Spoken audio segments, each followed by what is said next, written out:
Welcome back to beautiful Nicaragua, and today we're at my coffee farm and I'm gonna be walking you through how generally in Nicaragua people germinate coffee seeds. So coffee is a big industry in Nicaragua. There's tons of coffee farmers. It's a major export for the country.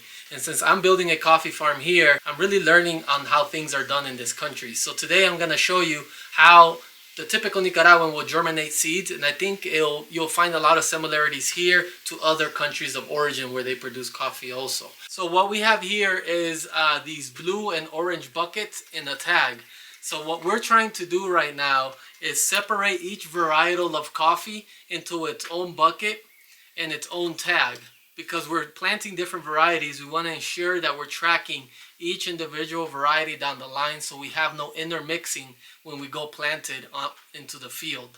So as of now, we have this Maragogipe variety that was harvested from our farm plants that were existing, and we have other varieties that we've purchased and we've received from other farms in different areas. This one actually won the Cup of Excellence 6th place this year in Nicaragua, so we know it's a very good coffee. So here it goes. So we got the Pacamara Marina.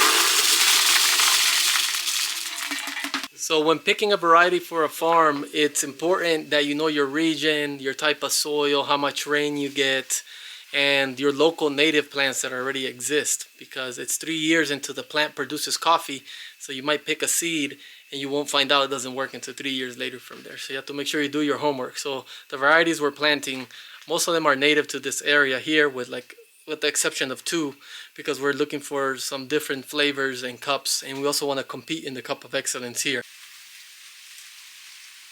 So the next step in the process is to add water, and the reason we're adding water is because we're gonna let it soak for 24 hours so it can kickstart the germination process there when we put it in our sandbanks.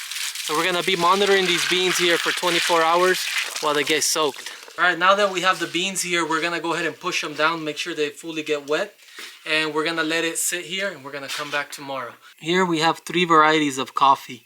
So right here we have what you call Maragogipe, which is known for its large bean and its large size. In the middle we have a Paca, which is a little bit of a smaller size. And then here we have a Pacamara.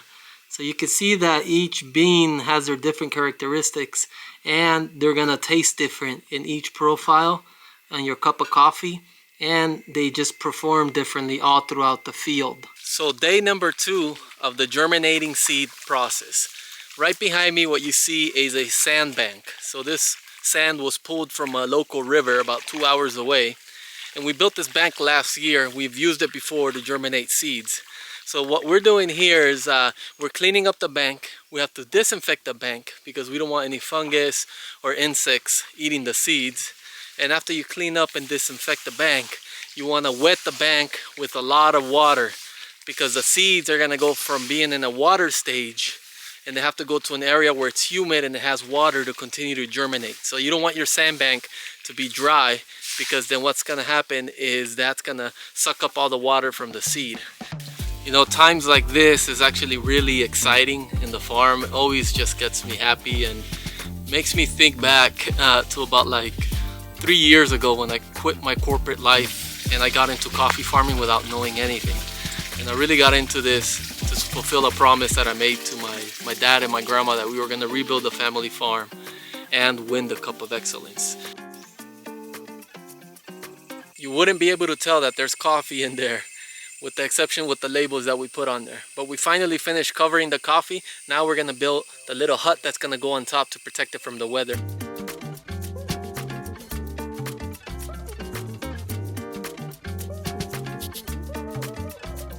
Well, the team did an awesome job. So we're gonna have to water this every day, let's say 2 to 3 times, depending how sunny it is.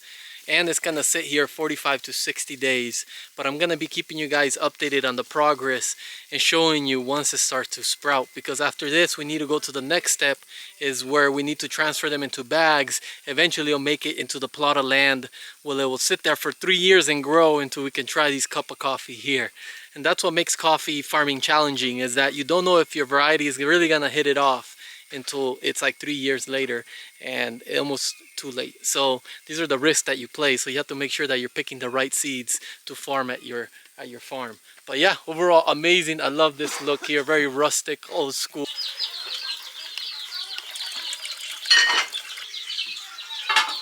So here we have the typical Nicaraguan dish: beans, rice, potatoes, and chicken.